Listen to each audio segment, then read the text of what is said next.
Thank you for staying with us. President Bola Ahmed Tinubu has approved a one-year extension for the Comptroller General of the Nigeria Customs Service, Bashir Adeniyi. The decision is aimed at allowing the Customs Chief to consolidate ongoing reforms within the agency, including the full implementation of the National Single Window Project and modernization efforts.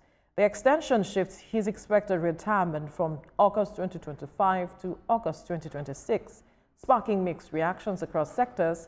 While industry stakeholders have praised the move, some legal observers are raising questions about its constitutionality. Joining us via Zoom for this conversation is Chartered Public Administrator and Senior Member, Institute of Public Policy and Diplomacy, Razak Ulukoba. Razak, good morning. It's good to have you join us. Thank you. Good morning, Belika. Great. Now, the president has said that the extension is to consolidate on the reforms the customs CG has begun. And there are those asking if this extension is really about performance or it is about a political reward disguised as extension. Thank you very much for the question. I think it's time we begin to admit that we are always playing a dangerous game. Each time appointment is made or tenure elongation is done. Security is not a thing we should be playing politics with. We are aware of the numerous challenges we are facing at our borders and the image of Nigeria, particularly with regards to what goes out of Nigeria and what comes in. But since the time of Ahmadu Ali, up until Adeniyi's time, there has been sanity in the custom. And the president has done very well without considering any political persuasion before he did the extension. I have followed the extension since it happened very closely as an expert on the public policy issues. And what I have come about to discover is that it's done in the interest of Nigerians. There's a body called the CPPA, Center for Promotion of Public Enterprise. I read their statement and I look at the justification for that tenure elongation. It's very precise and it coincides with many of us who agree with the elongation. It says that there are introduction of new policies by the current CG, which has given the custom a new image. You can see custom officer now in Nigeria running on our streets after Tokumbo vehicles. He has brought some level of sanity into it that if you can't apprehend goods at the boundary, the moment the cut comes into Nigeria, it's embarrassing for custom officers to be running after such things. You go to people's shop, lock shop them, and start packing away their products. Then the device he also came up with, which is called the B-Odogu. Go and look at the device. You have access to your product that you bring into Nigeria seamlessly. It's not getting to where we are going, but gradually we are getting there. So for me, our boundaries needs to be manned very well. Proliferation of arms didn't come from heaven. It comes through our borders. And if you have a program in place that you have not completed, it's going to be premature for the president to allow such officer to go without completing it. Do you remember that WCO has made Adeniyi the chairman, the current CG, World Custom Organization? You see, all this responsibility, you cannot yank off a public office holder off without considering external factors because you want to satisfy certain political complaints, relieve him of his responsibility. We are not going to be doing ourselves, and that is why we must prevent everybody who is trying to politicize this tenure elongation. All of us are complaining bitterly about the security. One of the major responsibilities of the federal government is actually custom control, foreign affairs issues, and issues. And so for me, one of the key responsibilities of the president is the custom issues. What comes and leaves Nigeria. So we must rally around and build a barricade around the president on this very beautiful initiative. All right. We must not allow it to be publicized. All right, Mr. Lokoma. Take a census of all the custom officers at the moment. You know, they talk to us behind the scene. You speak to police as members of civil society. You speak to the army. It's our responsibility to talk to custom officers since the man has emerged since 2023, when he was put as an acting officer, and he was confirmed that same year, October, as the CG of Custom. All right. It's been Eldorado for them. The destination the custom is going. Okay, the sir. Told us that for a long time. Let us look at, sorry to butt in, let us look at the legality of this. Is it constitutional? I'm talking about the extension. Is the extension constitutional, or Mr. President used the principle of necessity to do this extension? You see, if I hear you very well, you are talking about the legality. Is it constitutional? Yes. Is the extension constitutional? Of course, it's constitutional.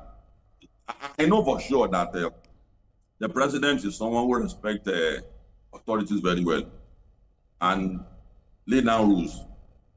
The performance he has laid down in Lagos has become a template for successive governance in Lagos. You will see that there are things that ordinarily would like to do, but because of constitutional bottleneck, he couldn't do it. An example is that of IPP project that Obasanjo prevented. IPP project should generate electricity for us, but there's a need for a legislation for it, and it didn't see the light of the day. There are so many things he was unable to do while he was in Ghana because of this bottleneck. So, for me, he won't do such a thing if he's not supposed to do it. And there are precedents to such.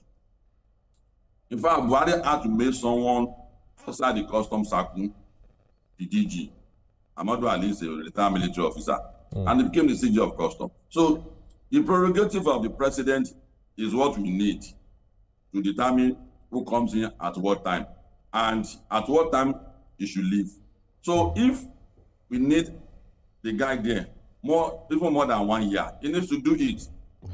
We have to set aside sentiment on issues like this.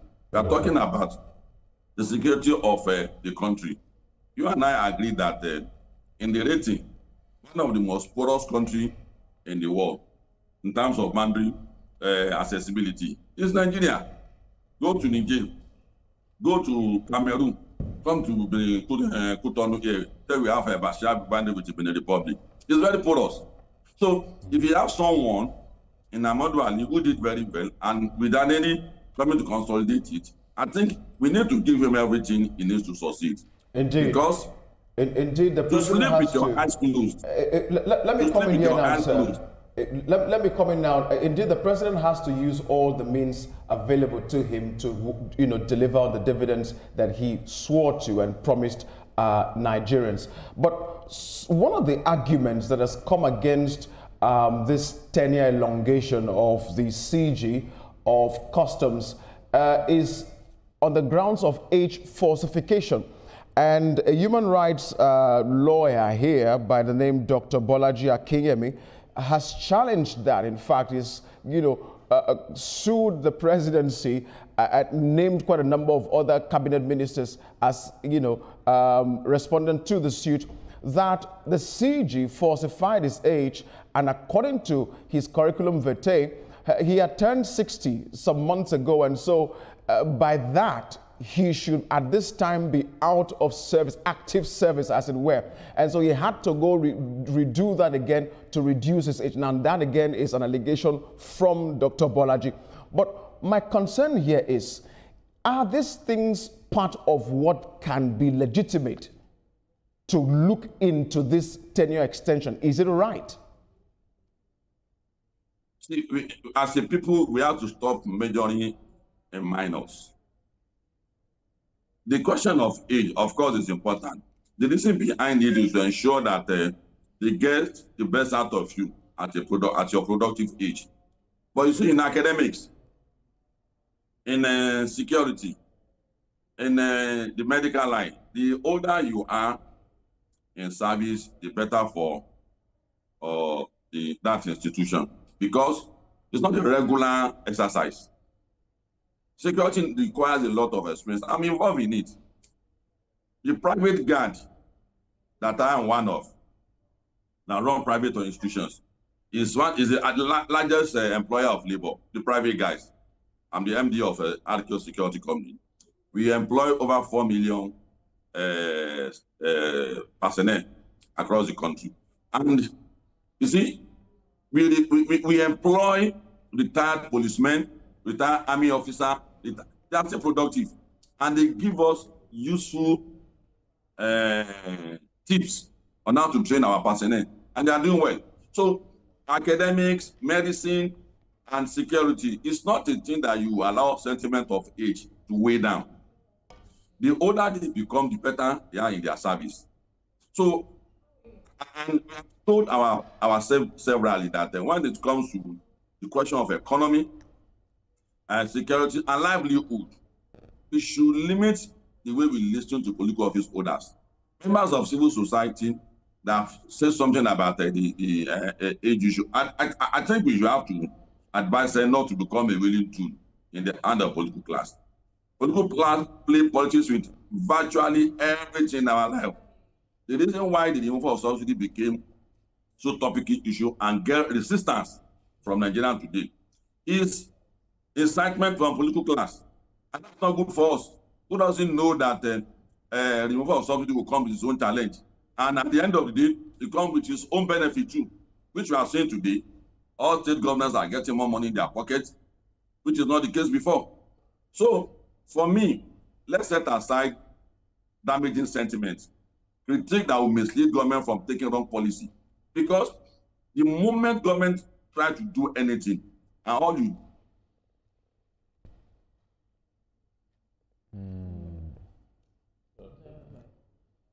I think a little bit of a glitch. Network glitch there. On his part. Well, he has said that we shouldn't look at the... And all part of the work. So, things are now working. All right. And you get things doing very well. What we need to do is to stop decimating our institutions. You do it to EFCC, you do it to ICPC, you do it to CBN. You want to do it to custom now. Okay, quickly now. Talking about the one-year extension, there are questions as regards, can we really get a tangible reform within this extension, as been said and touted by the presidency? Can't we get what? Can we really achieve that reform, a credible reform or tangible reform in an extra 1 year? There are questions regarding that. Of course. One of the first things we are going to achieve, Nigeria does not exist in isolation. The tables where the rest of the world are discussing their border issues and challenges, we are going to play a front role there. He's the chairman of the World Customs Organization, and that's a plus for us. When do Boko Haram, ISWAP, the third and the fourth most deadliest group in the world, where did they get their arms? It's because of our porous border. That's where they get supply from. But they are being decimated today. So, challenges we have is with neighboring countries, that why do they allow such to come into their country? It's going to be sorted out at WCO. Because when you discuss at the level of AU, African Union, ECOWAS, the issue is not sorted out. You take matter to WCO, where the DGs and appropriate officer that's supposed to man the border of Niger, man the border of Cameroon, all our neighbors, to prevent them from coming, where it to be raised and discussed. Because the rest of the world know that Nigeria population is the 7th in the world. If we are in this area, the entire world is in trouble. So they are going to pick interest in our concerns. And the man that's going to preside over that issue is WCO, is the chairman of Customs at the moment. That's number one. Number two is that I told you that one of the things that generated resources for a country is what comes in and what goes out of the country. Trump is talking about tariff today. He doesn't hate any country. He's making money for his country. So for us too, if we put our acts in order, the policy of government since Buhari time up until Tinubu's time is attracting people to bring in more things into Nigeria. And you are not going to bring that for free. Generation of resources through the custom is not going down. It's going up on daily basis. Then number three is that one of the respected institutions in Nigeria at the moment is the custom. It's not a coincidence. It's because of the trainings, it's because of the effort the DJ has put into it. I told you that I've not seen in the last 2 years, even from Amadu Ali's time, where you see custom officers running after and knocking down Nigerians on the road, trying to catch Tokumbo importers, or going to people's shops to raid them and collect their goods. Whereas they are at our borders, they didn't do that one. So it came out to say that it's a gross disrespect to the institution if you cannot apprehend importers and smugglers, only for you to come into the country and be harassing and embarrassing the institution. Mr. Razak? Sorry, Nelson. Let me do this before we let him go. Some of the reasons given for the extension is the modernization of the customs service, implementation of national single window project, and Nigeria's obligation under the African Continental Free Trade Area Protocol. Could you please explain some of these things to us so that Nigerians will understand why it was necessary for this extension to happen? You see, the rest of what are collaborating with Nigeria. And in fact, don't be shocked that the decision to extend this tunnel might not even be coming from the president. It might be persuasions from organizations of this nature that I have just mentioned. It might be persuasions by countries who have relationship with us and know that what they are working on, if the guy has to leave now, he's going to truncate that process. It happens all over the world. It's a universal pattern where someone on a sensitive issue has to go. Or it will be compelled to stay, even against his own interest. In the interest of the country, is compelled to stay. So security issues like this are not things to declassify the entire thing. So we know the sheriff in town now has the interest of Nigerian at heart. And we know very well that he cannot take a wrong decision for us. So to that extent, I want to submit by saying that we must do everything humanly possible to make sure that we support the policy of elongation.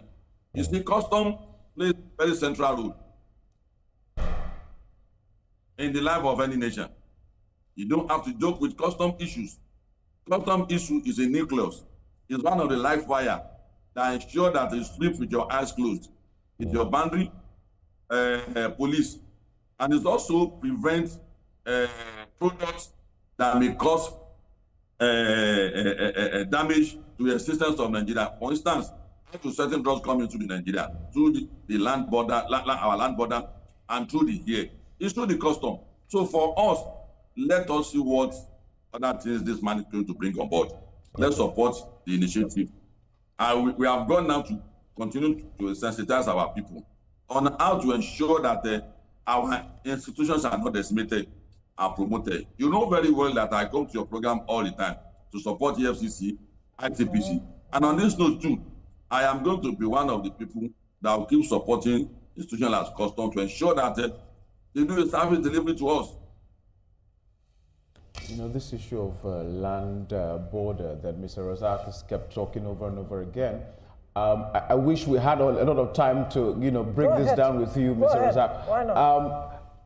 You are aware, I suppose you are aware, that we still have a lot of, crisis within our borders of goods still coming in and through those areas. And you're talking about the fact that this current leadership of the CG, has done a lot to quail that. How much really has been done to nip the passage of goods through our land borders? Because we're still seeing it. It's not going to go one day. We have to prepare our mind for that. It's not going to go one day. Every challenge you have as a nation There's a need for that orientation by the government. And there's a need for that courage for Nigerian government to keep telling Nigerians that the challenge you have is not going to go one day. There's always a gestation period. And when we are about to achieve that gestation period, don't truncate it. The success in custom is about to be truncated if Adeniyi had been allowed to go. The rate of illegal smuggling is illegal, so don't let me say illegal, smuggling into the country. Go and look at the census. It has drastically reduced. You know, there's one thing that is funny about smuggling at boundaries, which is the case all over the world. Citizens who know the damage they are doing to their nation, if they collaborate with smugglers of the neighboring country to bring in things into Nigeria, they don't know. But there are some countries that are so sensitive about it, particularly after 9/11. America has been sensitized on the need to ensure that there's no incursion through Mexico, incursion through Canada. And that informed this recent hostility between America and Canada, that my country is not in the ability to. Trump said, I don't care. I got to do what I got to do to prevent my country. All right. That's the point we must get to in Nigeria. And I hope we get there soon. Indeed. Razak Olukoba, Chartered Public Administrator and Senior Member, Institute of Public Policy and Diplomacy. Thank you so much for your time on the program.